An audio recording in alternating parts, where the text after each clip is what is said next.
Hello everyone, and welcome to the second webinar of the GHAIN MENA webinar series, organized by the Global Health Institute at the American University of Beirut under its Digital Health e-Saha program. My name is Nadine Sabra, and I'm going to be the moderator for this session. Today's speaker is someone who is so special to us. We have today Ms. Shaitali Sinha. Let me now introduce her for you. Shaitali is a senior program specialist with the Global Health Division at Canada's International Development Research Center, IDRC. She has over 20 years of experience supporting communities, researchers, and policymakers to strengthen health systems across Africa, Asia, Latin America, and the Caribbean, and the Middle East as well. Her areas of expertise include sexual and reproductive health and rights, digital innovation, health information systems, feminist research, and gender analysis, and translating knowledge to maximize potential for large-scale positive change. Shaitali holds a master's degree in international affairs and a bachelor's degree in management information system. She has published peer-reviewed articles, book chapters, blogs, and edited journal supplements on issues related to gender and digital health, health equity, gender transformative research, and health system strengthening. Shaitali, thank you for accepting our invitation to be a part of this, and the floor is yours. Thank you, Nadine. Thank you for the warm introduction. Good morning, good afternoon, and good evening, wherever you are joining today. Thank you for coming along for this little journey. So my talk today will be focusing on what harnessing responsible AI for global health can look like, and specifically issues around scale. And I contend that inclusion, ethics, and local leadership are critical components to scale. So I'm looking forward to sharing a few thoughts with you. And I also recognize there is a huge amount of wisdom and expertise among the virtual room that we're in. So I hope that the talk will be a springboard for discussion and for all of you to share your insights and experiences. Next slide, please.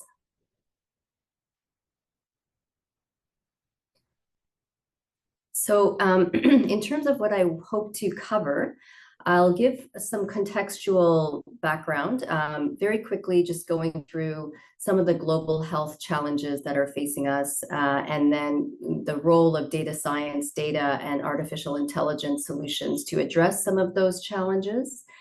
I will discuss what responsible AI could look like and should look like, and then talk about scale, and specifically scale that matters.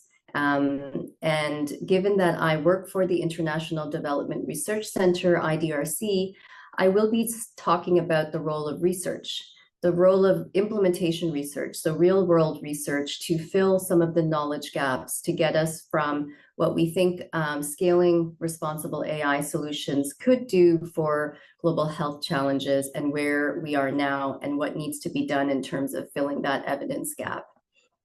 Then I will leave you with a few examples of Global South leadership in this area. And finally, some reflections around what it might look like to brave this new world. So my reflections, again, I hope will just be a springboard for a very vibrant discussion among all of us. Next slide, please. So I thought, because scale is a word that's used a lot and it can be defined in very different ways, here's a question, and if you can scan the QR code, the question I'm asking all of you is, which two of the following ways to frame scale resonate most with you when thinking about AI solutions in general, but specifically thinking about AI solutions scaled to address global health challenges? And there are 6 options there. I'll just read them out, but you'll see them on your screen when you scan the code. Geographic expansion, population coverage, service integration, capacity strengthening, policy influence, and partnerships and collaboration. Now, this list is by no means exhaustive, but if you can just choose the 2 that resonate most with you, we'll come back to your responses later on in the talk. Next slide, please. Just before moving to the next slide, I would like to ask the attendees to scan the QR code or to check the link available in the chat box so they can vote on the question. And later on during the presentation, we're going to assess their answers. So please just take your time to scan this QR code for the couple 2 minutes to check the question again and the answers, or to click on the link available in the chat box for you to vote. Thank you, Nadine. So maybe I'll wait a few seconds and then move on. Nadine, I'll follow your lead. You cycle to the next slide when you think enough time has passed. I'm checking the number of votes. So Okay, now, that's a good indicator.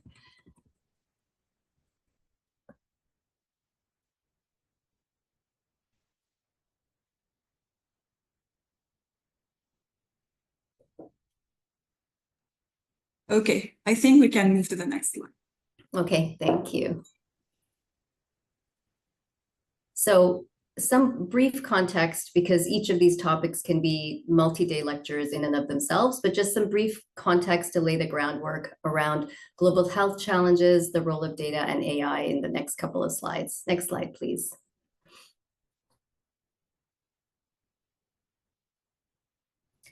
So many of you have been probably hearing this term polycrisis. It doesn't just apply to the field of global health, but across the globe in many of the areas that the Sustainable Development Goals address. So the polycrisis, I mean, it can be defined as the interaction of multiple crises that intensify suffering, harm, and turmoil, and a society's inability to cope with this and to be able to respond with effective policies and programs.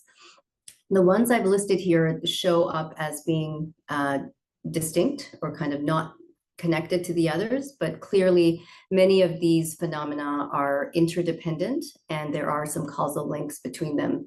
Just as an example, many parts of the world experience multiple years of severe and sustained droughts, which can, of course, affect agricultural productivity, which then affects their income generation potential, and all of these things in terms of climate change, etc., and economic challenges can lead to conflicts, forced displacement, and then if there are situations of overcrowding and lack of access to clean water, you'll have increased outbreaks of infectious diseases such as cholera, etc.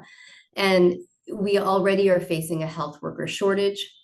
And in these contexts of new and complex and compounded health needs emerging, that health worker shortage is further amplified.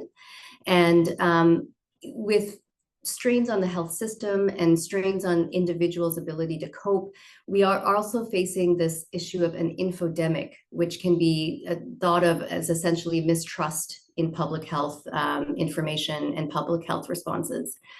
And then finally, the people who experience these kinds of phenomena are disproportionately experience them are the ones who are experiencing different forms of oppression and vulnerability. So women and girls, displaced groups, persons with disabilities, elderly, etc. So that is a little brief background of some of the challenges that are being faced in terms of global health. Next slide, please. Now, moving on from there, I wanted to talk a little bit about the global health data ecosystem.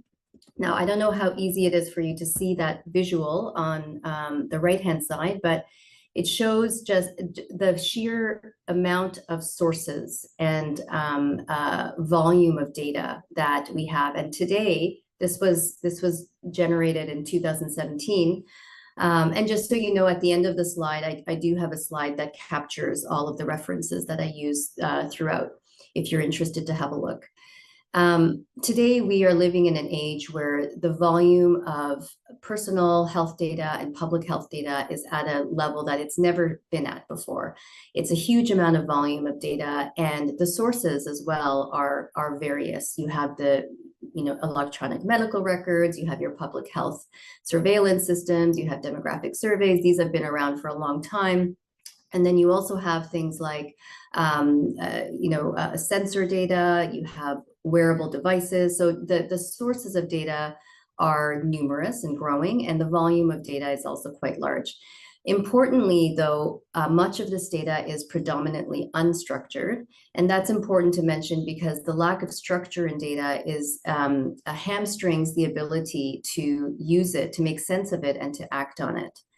So the questions then become, how can we translate this growing volume of data to quality data that can be used? And then subsequently, how can better quality data, which of course is, should be representative and reliable and localized, how can that lead to better quality care at the individual level and also better public health outcomes? Next slide, please. Now, in this slide, I'm attempting to use the human body as an analogy for a health system. So again, thinking of, about the fact that the sources of data and the reliability of data dictates to a large extent the effectiveness of any AI solution to meet global health challenges, we have to really think about the data.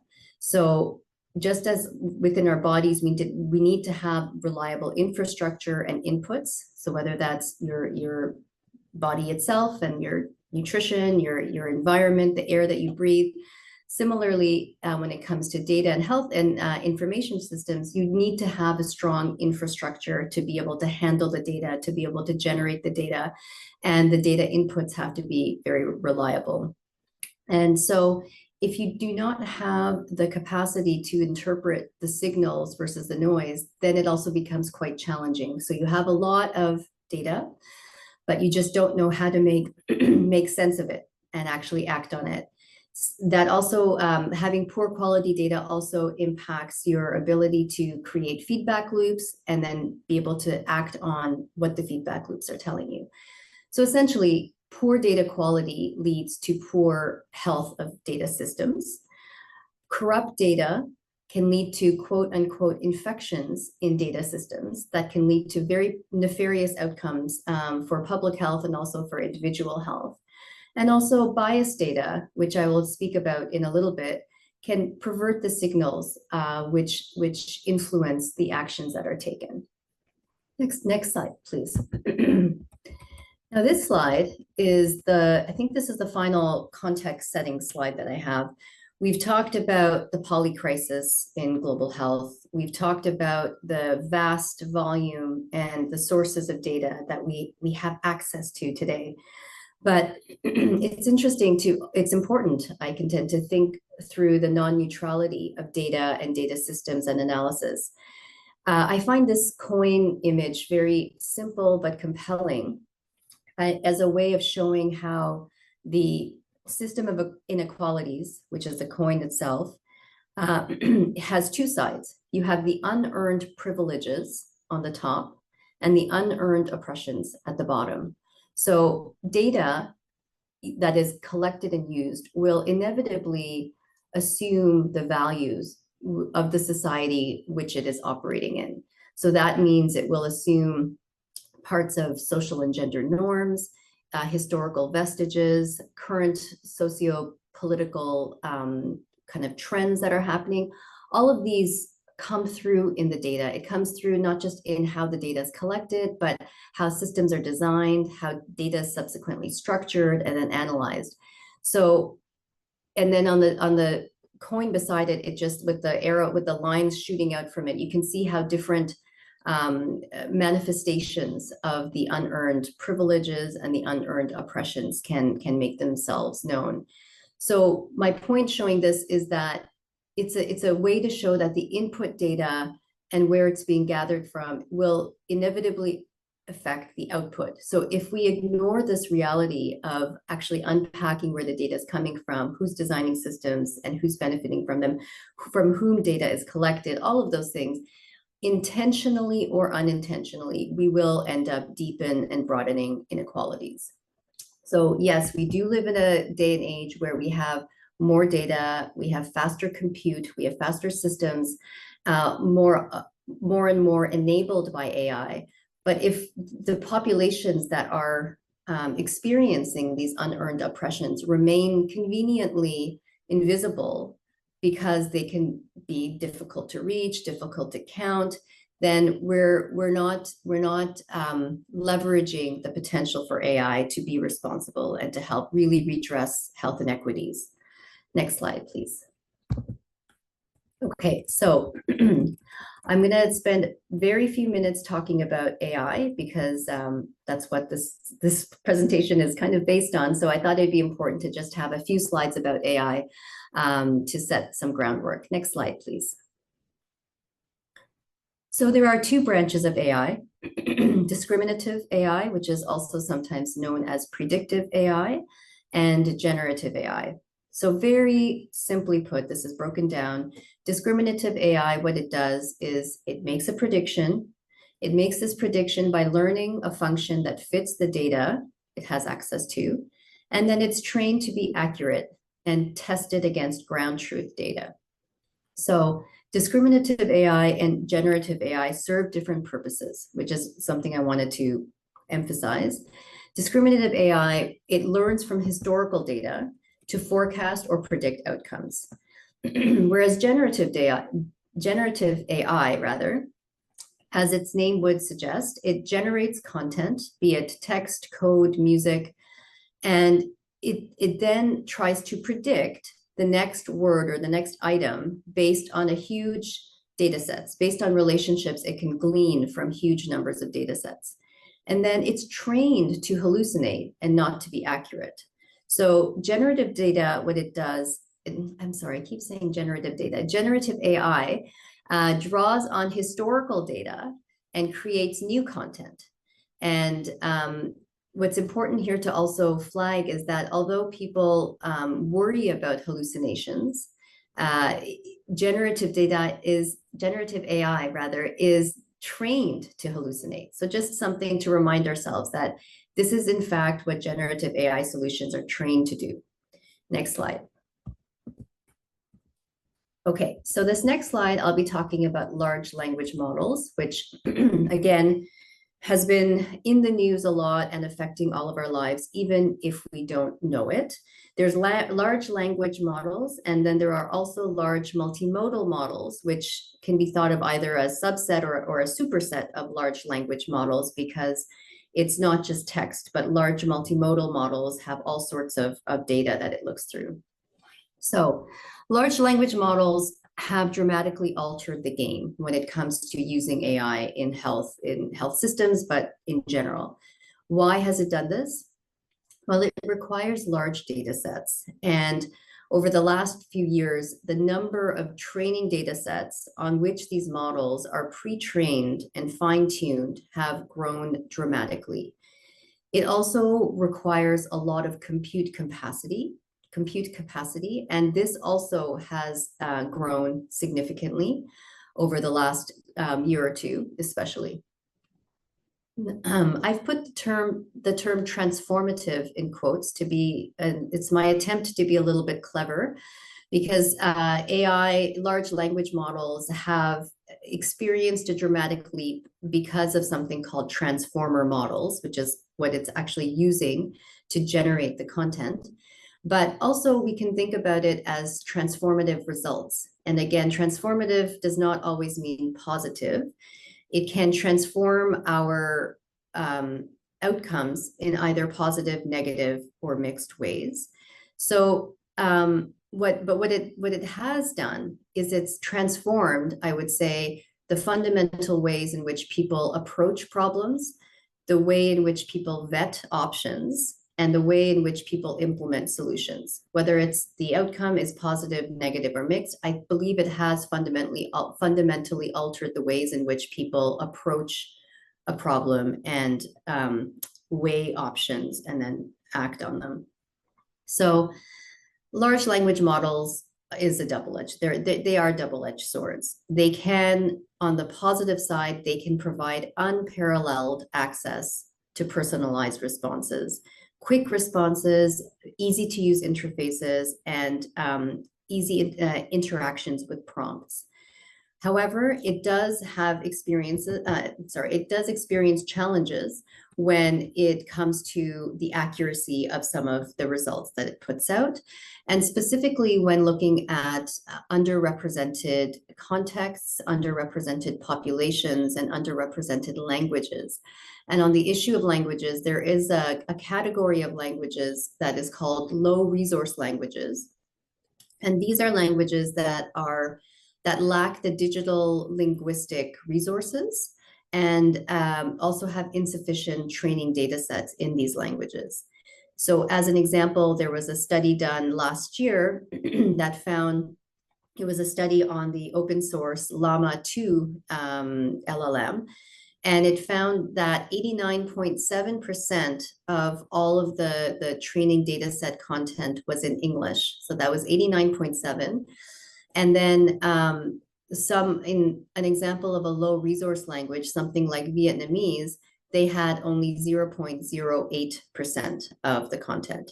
So one can imagine that, yes, you can type something in and a response will probably come out. Will it be accurate? Will it be helpful? It's not clear. In the end, large language models, like all things AI, are rapidly evolving.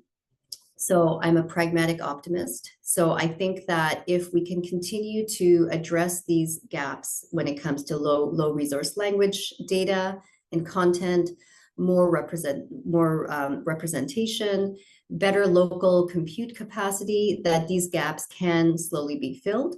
But it's can be seen as everyone's responsibility and no one's responsibility. So I just wanted to emphasize that it shouldn't fall off the radar, and like it does for so many things, and the people and the context that require attention get left behind. Next slide, please. Now, the next slide, I'll talk about responsible AI. Next slide. And here we have responsible AI is not, there's no one definition for what it is and how it's understood. It can be used interchangeably at times with terms such as trustworthy AI, ethical AI, explainable AI, privacy preserving AI, secure AI, and the list goes on. And I suppose what's important is to think about what is underneath these terms and how they're being measured and what societies are measuring them. One of the definitions that I happen to really like comes from the Global Partnership for AI, GHAIN, which put out a nice report last December 2023. And they define responsible AI as human-centered, fair, equitable, inclusive, and respectful of privacy, human rights, and democracy, and that aims at contributing positively to the public good. So I think that's a very comprehensive, excellent definition. At IDRC, we chose to keep it a little simpler. We draw on a lot of those ideas. Our definition at IDRC for responsible AI is the practice of designing, developing, and deploying AI systems that are ethical, inclusive, and sustainable. So those are the three that you'll see in the Venn diagram. But of course, I've added a few other terms that are important when it comes to responsible AI on the left-hand side. Next slide, please. Now, let's unpack a little bit what we mean by responsible AI, because I mean, it's a term that's used a lot. It sounds good. Responsible is good. But what does it really mean? So first, I just wanted to underscore that the challenges related to things like exclusion, lack of fairness, inequalities, these are societal scourges that are both ancient and current. So what is it about AI that makes us really sit up and take all of this attention towards responsible AI? And part of it is this notion of coded inequity, which is systematic biases that and inequalities that are embedded within software systems, so algorithms and software systems. So these are coded, and what's important here is with generative AI, like I had mentioned a few slides ago, generative AI, which is being used a lot today, is generating new content all the time, generating new data sets. So if the current data that's out there is already coded in inequity, whether it's historical inequities, other inequities, gender inequities, these are then being re-encoded into new data sets. So it can be seen as being scaled to a certain extent. So an algorithm can be biased in a lot of different ways. It can be biased morally, it can be biased statistically, it can be biased politically, socially, a large number of ways. And what I would say is that in addition to the large number of excellent guidelines that are out there, put out by great institutions that talk about what ethical AI should be or responsible AI should be, this normative attention and clarity and guidance is very, very useful, but it needs to be accompanied with practical action. So, and this is what I'll get to in a little bit when I get to the implementation research. Next slide, please. So AI is a general purpose technology. So it has advantages and disadvantages. Here are just a few of the advantages I wanted to put up on the slide. I know many of you who are listening know these like the back of your hand, but responsible AI, when used in health systems, can help improve diagnostic accuracy, especially in certain fields, such as radiology and others, which have more controlled parameters. It can enhance the prevention, prediction, and response to disease outbreaks, which are increasingly complex, which goes to the next point around complex conditions, where you can get rapid analysis that if the data systems are interoperable and structured in such a way, you can draw from different data sets, be it health data sets, climate data sets, more and more a One Health approach, which is a combination of human, animal, and environmental health. You can draw from a wide range of data sets and then come up with analyses that can be very, very helpful to respond to complex conditions. The availability of AI is very important. If it has a stable power supply, it can run 24 hours a day, 7 days a week, and this can be very valuable. The personalization and customization of content can be very powerful, and we've seen many, many instances of this. Responsible AI can be used to enhance drug discovery and development, and this is notable when looking at neglected diseases, which inevitably affect neglected populations. So AI can level the playing field a little bit when it comes to drug discovery and development, and hopefully going to market as well. And finally, capacity strengthening of health workforce. It can be used to upskill health workforce, to incentivize them, to connect them, because it can be quite isolating at times. And also capacity strengthening for individuals, so citizens who have access to more accurate information for better health prevention and better health promotion. So anyway, there are more advantages, but here's just a few to bring to your attention. Next slide, please. Now, as you might expect, I will talk a little bit about the disadvantages of AI. And again, not exhaustive, but if not responsible in its design, AI can scale bias. So this can, like I was saying earlier, when you have more content generated all the time, if you're not looking at sources, if you're not looking at design, if you're not looking at representation, then you can scale a wide range of biases. There are ethical challenges that can emerge in terms of protecting patients, protecting populations, and also ensuring that corporate interests don't trump public interests, which is something that is very important to keep an eye on. Very much a moving target, but important not to lose sight of. There is an increased risk of morbidity and mortality if the results from various AI-enabled systems are not reliable or are not checked by humans at different points in time, which is very important to not just let everything be done by a machine, but finding that balance between machine learning and human sense making to make sure that people are protected at the end. Because if not, then there could be risks to increase morbidity and mortality. The environmental impact is significant. This is in terms of the use of energy. I was mentioning the increase in compute capacity, the ability to analyze quickly, and the servers required to do this. It has a huge environmental impact, not just carbon footprint, but also water usage. So it's important in the backdrop of the climate uncertainty and the climate crisis that we're living to keep this in mind. And there is, in fact, a lot more work starting to happen on smaller models, so smaller language models, to see if they can achieve similar levels of effectiveness and credibility without having to use so much, without having such a large impact on the environment. Misinformation and disinformation. AI is a general purpose tool. It can be used for a lot of things, and unfortunately, it is being used for misinforming and disinforming populations.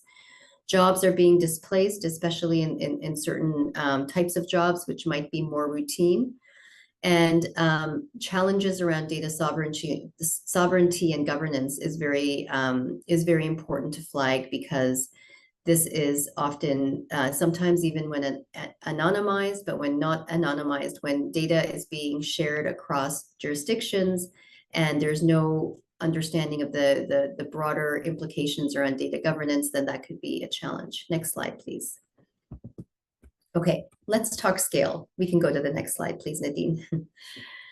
So scale, this is what I want to talk about with all that background. So we all hear mantras of achieving scale, scaling up, scaling out, something is at scale.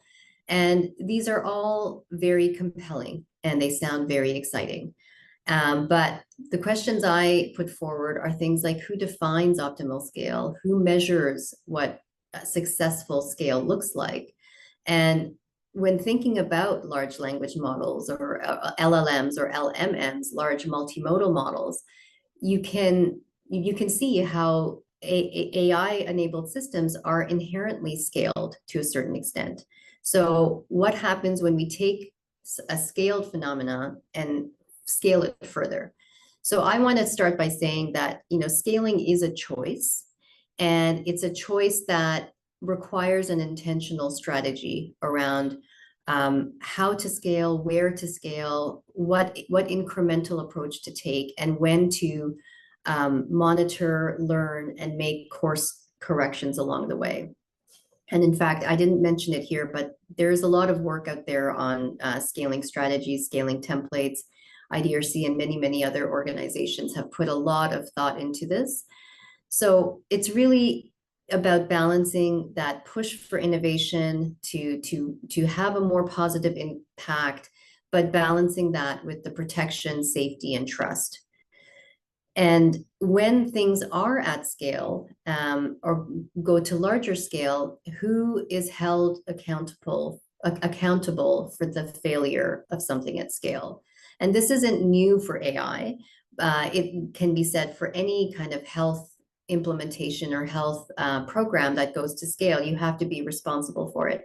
But because using AI, there are different people designing the systems, different people generating data sets, different users asking different prompts and generating different outputs, the chain of accountability gets a little bit blurred. So it's important to think about how to ensure that the safety of people are not thrown under the bus in this race towards scale. Next slide, please. Now, this is a visual that I found very helpful. This, again, is from the Global Partnership for AI report that came out last year. It's a very simple 2x2 visual that just puts responsible AI on one axis, a scalable AI on the other. And I think it's an important tool for people who are designing and using these AI-enabled systems in global health to first maybe situate where their solution is now and where they think they ought to be going when it comes to scale, and how that plays out in this tension between responsibility and scalability. So I just wanted to share that because I think it's a useful tool and something I would be happy to discuss more in the question and answer period. Next slide, please. Okay, Nadine, over to you. Okay, Khaled, can you please support in sharing the answers? Dean, I'm currently sharing the screen, if you can see it. Yeah. Okay. So, Okay, that's great. I can take it from there. So thank you so much. So here, this is very interesting to see. So this is, each of you chose 2 out of the 6. Service integration comes out on top, followed by population coverage and capacity strengthening. Oh, I'm glad to see that that made the top 3. And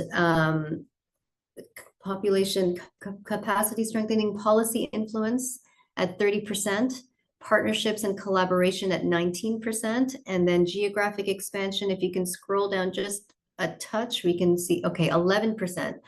Okay, that is very interesting. Would it be possible to take an image of that and post it in the chat? Okay, great. I find, oh, and people are still responding. Oh, this is great. I love it. So maybe keep responding. This is great. And we can maybe come back to this at the end, or you can maybe put a screenshot in the chat, because I think it's a useful conversation starter. Let's move on, and maybe you'll continue to add in your responses as we go through the presentation. So next slide, please. And you thought you were done with Slido, but now hopefully you got excited about Slido and seeing your responses come to life. So we are going to do, this is the last one. This is the last of the interactive questions. And this one is a Likert scale. I'm asking, how hopeful do you feel about a brave new world, in quotes, of AI solutions to strengthen global health that can scale in ways that are ethical, inclusive, and foreground local leadership across the global south? I know that's very multi-barreled in my question asking, but essentially I want to know the level of hope that's in this group. It ranges from very hopeful, then hopeful, neutral, limited hope, and then things seem hopeless. So we're going to ask you to go into the link that Khaled has put in the chat. You can access it that way, or the QR code that is on the screen. And then again, we will come back to both responses later on in the presentation. Next slide, please. Okay, now let's get down to implementation research. Implementation research, next slide, please, Nadine. Implementation research is a kind of research that aims to look at research in the real world. So understanding that gap between what is expected to happen, and then understanding how and the why, and which, when, where, and for whom interventions work in the real world, and then testing approaches that can improve them. And interventions here doesn't necessarily mean kind of a vaccine rollout program or a health worker promotion mHealth initiative. It doesn't have to be something like that. That's an intervention like that. It can be something like looking at design, looking at policies. Those are also interventions that benefit a great deal from implementation research. And it's really about that red thread in the diagram at the bottom being the intervention, the interface and the interplay it has with the complex contexts within which interventions are rolled out. And implementation outcomes, which I've listed some on the side, I'm not going to read them out.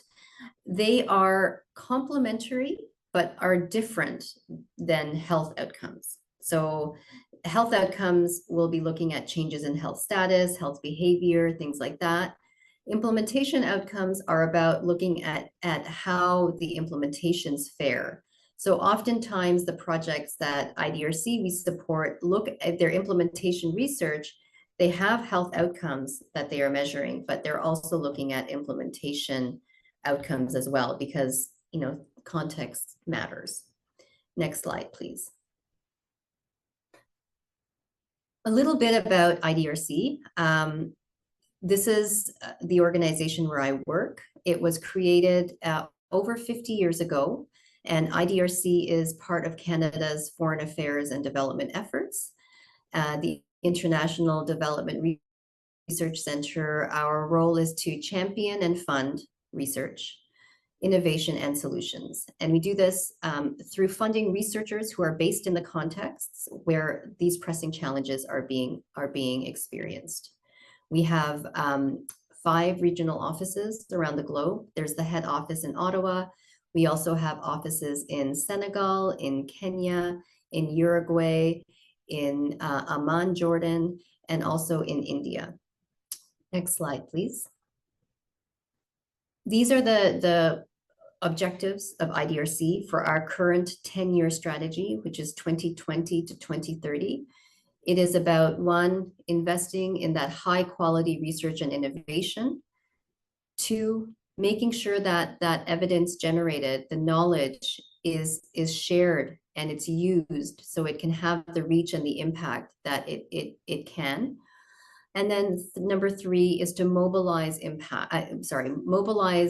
alliances, because we do feel that we can go further together than alone. So really working towards across different sectors, different organizations to optimize impact. Next slide, please. Within IDRC, we have different divisions. I work in the Global Health Division. We also have divisions, the Climate Resilient Health Systems, the Climate Resilient Food Systems, Sustainable and Inclusive Economies, Democratic and Inclusive Growth, and Education and Science. So clearly, as you hear those titles, there's a lot of overlap and a lot of joint work that we do. Within global health, our 2 areas of emphasis are improving maternal and child health and improving sexual and reproductive health and rights. And then the second area is related to climate change and health, and about strengthening more equitable and effective responses to epidemics and pandemics. Next slide, please. In terms of the work that IDRC has supported in AI, I thought this would be a useful slide just to give a rundown of some of the bigger investments. There are other investments that have predated 2020, but these are some of the larger investments that we've had, again, in partnership with others, with other funders, and funding researchers and institutions and networks in the Global South. I'm not going to go through them, but you can see there's a lot of different types of programs. I will say that the Global Index on Responsible AI, the 3rd bullet, recently came out with their rankings, so I would invite you to go and visit that. We have a lot of results from the first 2, which is AI for COVID Africa and AI for D Africa and AI for COVID, which have paved the way for a new partnership, AI for D, with the UK's FCDO, and which is global in nature. And then IDRC had funded a global health specific AI program, which started in 2022, which is where the GHAIN MENA program, the host of this webinar, originated from. And let me go on to the next slide and I'll discuss a little bit more about AI for GH. So you'll see that the 2 areas I mentioned for the Global Health Division, you can see those 2 portions as either clouds or lobes of the brain, however you want to see it. We have 4 regional hubs in the sexual, reproductive, and maternal health arm of things, and then 1 global network on the epidemic and pandemic prevention, preparedness, and response. We have knowledge hubs, excuse me, and supports around responsible and inclusive AI that all teams can benefit from. And we also looked a little bit at what commercializing responsible AI can look like through some seed grants in different regions. Next slide, please. Here are the locations of the 4 sexual, reproductive, and maternal health hubs. These are regional hubs. So I've just put the pins on the lead recipient, the hub, I guess the one who implements the hubs. You have AI Sarosh in Pakistan working with a group in Nepal. Hash is working out of Uganda. And Clias is working out of Argentina, and GHAIN MENA is working out of Lebanon. And I'll show you a little bit more about the distribution of the projects in the regions in the following slides. Next slide, please. Here is the Global AI for PEP Hub. And this is being run out of York University in Canada. And you could see the range of different institutions and countries that are part of this network. I invite you to go to the website I put on each slide, because there's just a lot of information that I won't have time to get into, but you can look at the range of topics addressed by these networks. Next slide, please. Here are the different projects and countries in the Hash Sexual Reproductive and Maternal Health Hub in Africa. Next slide. Sorry, I apologize if I'm going too quickly. I'm also looking at time, but you will have access to these slides later on. These are the countries and the institutions in Latin America and the Caribbean that are currently working. Next slide. And these are the countries and institutions in Asia that are working in South Asia. So I should mention that from, oh, sorry, yes, next slide, please. And then here are the grantees in the Middle East and North Africa. So I was going to say these projects, some of them have been going on for a little over a year, some of them just for a few months. And the good news is, from the new funding that IDRC is implementing in partnership with FCDO, all of these hubs and their sub-grantees are getting some additional funds to do their work and also to explore issues of responsible scale. So scaling is a key component, and scaling intentionally is a key component across all of these projects within AI for GH in this new round of work. Next slide, please. So I'm going to end with 2 examples, because this is all, I think, still kind of high level, meso level. I wanted to give 2 examples. This first one is from the Climate Change and Health, or the Epidemic and Pandemic Preparedness and Response arm of AI for GH. It is within the Global AI for PEP network and run out of Wits University in South Africa. So as we know, or as some of you might know, poor air quality is responsible for more deaths in Africa than HIV, TB, and malaria combined. So it is a huge, huge concern. And what this project has done is it has created a low-cost but high-quality local hardware system and software that can use sensors on the rooftops of schools and health facilities to collect real-time data with sensors and Internet of Things of points being connected, and they can get real-time quality data around the quality of air. So this has been received very positively, and the system is now integrated within the South Africa Air Quality System, SAAQS. And the team has received a lot of media coverage, and it's positioning the evidence and the impact of this work across health policy makers and different health system actors. So in terms of the type of scale this project can be said to have achieved, going back to those 6 that I mentioned, You could, oh, I should say also there are plans for them to work with a large private a hospital chain as well, which are just in the works right now. So further scale is expected. So you have geographic expansion, population coverage, policy influence, partnerships and collaboration. And another one, which wasn't on the list, which is reducing the cost of medical solutions, which is not really a way of seeing scale necessarily, but it's an important ingredient for these solutions to be scaled. Okay, next slide, please. Okay, now this next example is from Jacaranda Health, and it's from the sexual, reproductive, and maternal health arm of things. It was a responsive grant that IDRC gave after the hubs were initiated. And this project looks at a solution, it's called Prompts, that Jacaranda Health made. Jacaranda Health is a Kenyan-based nonprofit organization. And they developed a system called Prompts, which is an AI-enabled health navigator that empowers new and expecting mothers using short message service, in which they can seek tailored care. And the important thing here is it's about providing these women with a trusted source of information. And the IDRC project, so Jacaranda Health has been operating for quite some time and gets support from a number of different organizations. The project with IDRC really zoomed in on ethics and inclusion.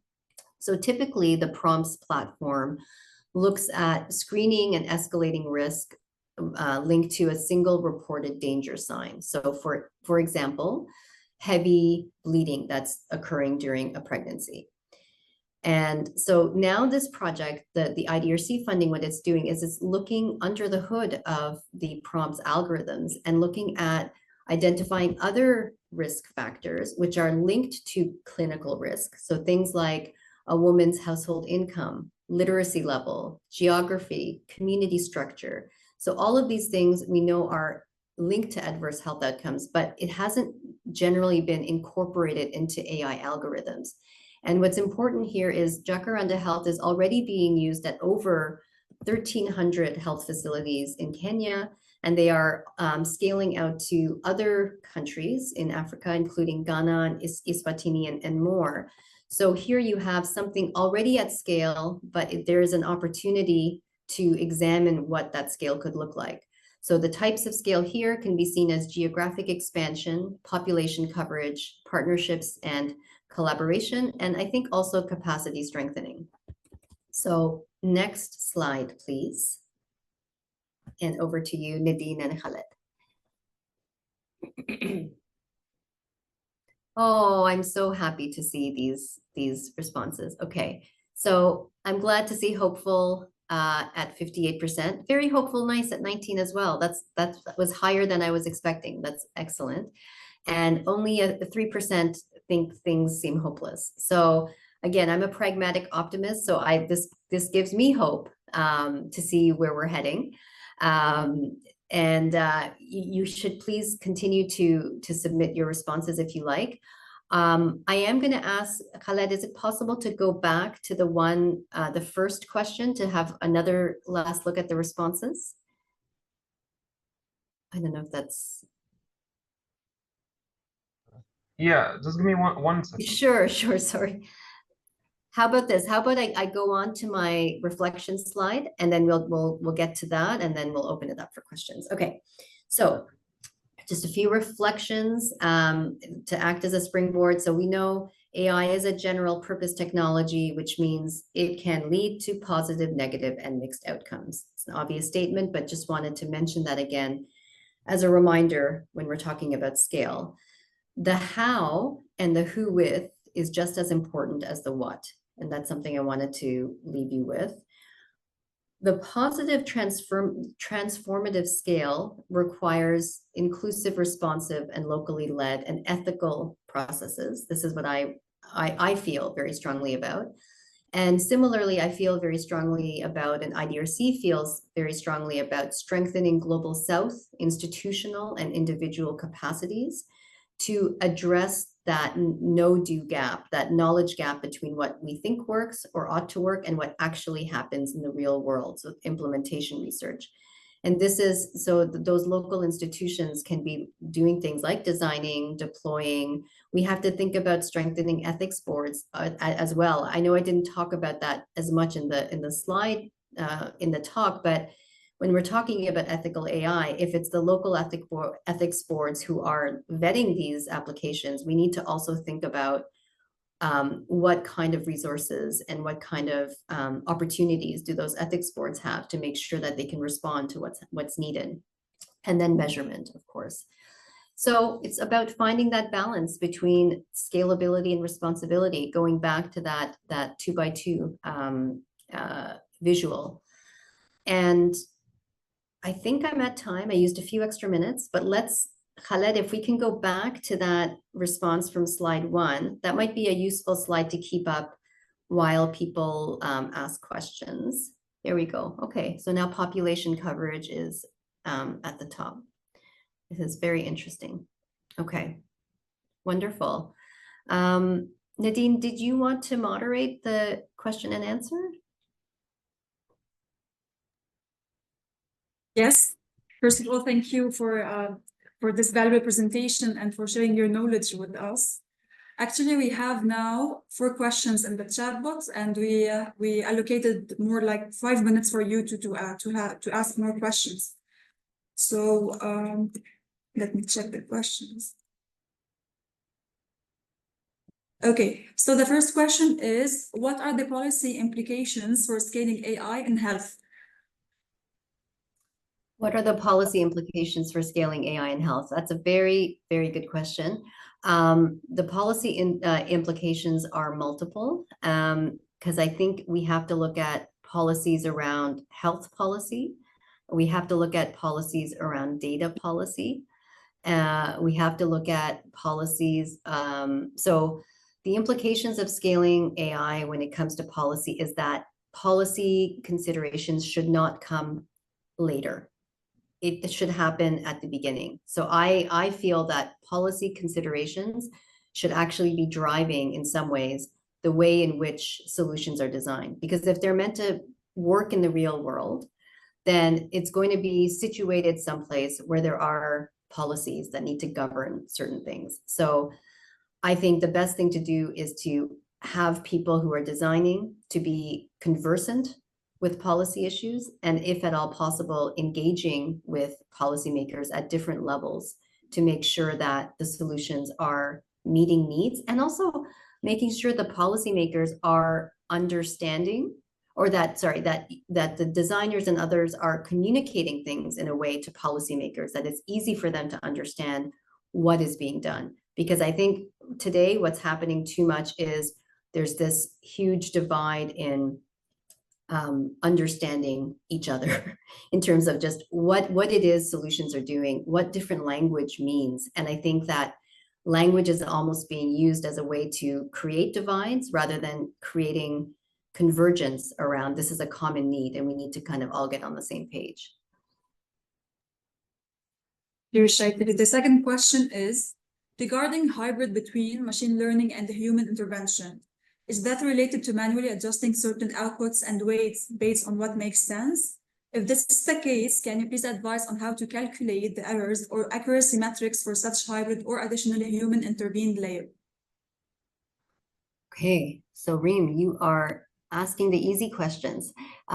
This is a very good question. So yes, the hybrid between machine learning and human intervention is, I think, it's an art and a science. And I think that when it comes to outputs and weights, there are probably, there are different ways of doing this. I'm not somebody who designs AI systems, so I wouldn't be able to give you a very technical response to this. But what I can say is that in what I have researched and learned on my own is that there is not a lot written or understood about exactly what you're asking. What is that art and science of finding that hybrid between machine learning and human intervention? Because it is so context specific. And so I think people are looking for an answer that they can then run with. But I think at the end of the day, these questions require iterative learning and iterative data gathering and iterative engaging with different people to figure out what that balance should be and could be. Thank you, Shaitali. Another question is, from your experience, can you recommend tangible steps that people can take to not further entrench inequality? I think, yes, the tangible step is to start from really not assuming that data and data systems are neutral. I think that still, even though it's talked about, I think the assumption is still prevalent that if we build the best technical system out there, it's going to help everybody. But I think that we need to really think through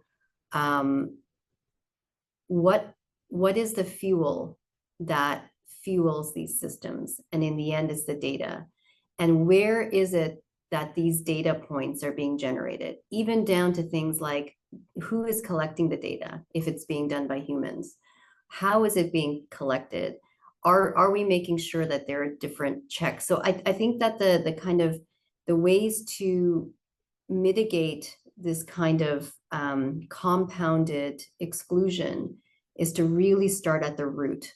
And the root is the data. And I mean, you can then tweak the systems, but even if you have a system that the algorithm might have different checks and balances to make sure things are more equitable, more inclusive, if the data the data sets that it's being trained on are fundamentally skewed towards certain populations, and you're just blindered. So that would be my quick response to that very important question.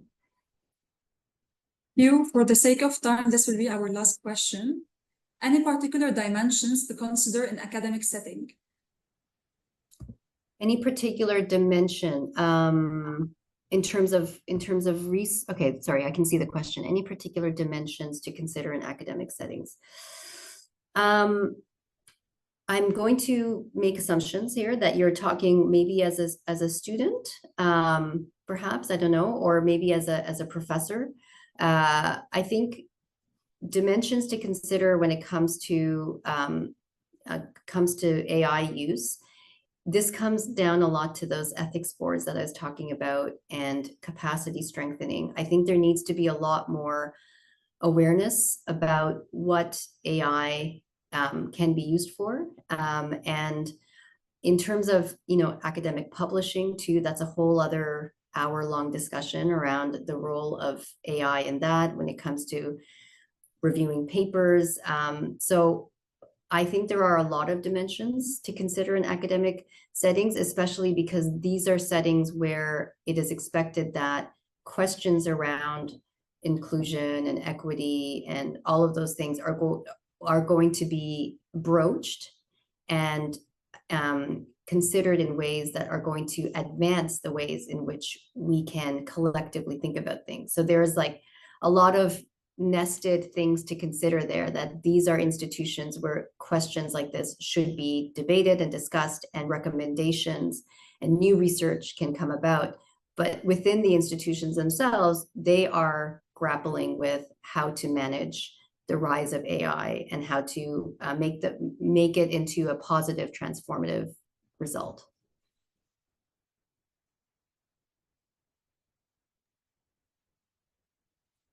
I hope that answered your question, Sarah. I'm not sure if I did, but I tried my best.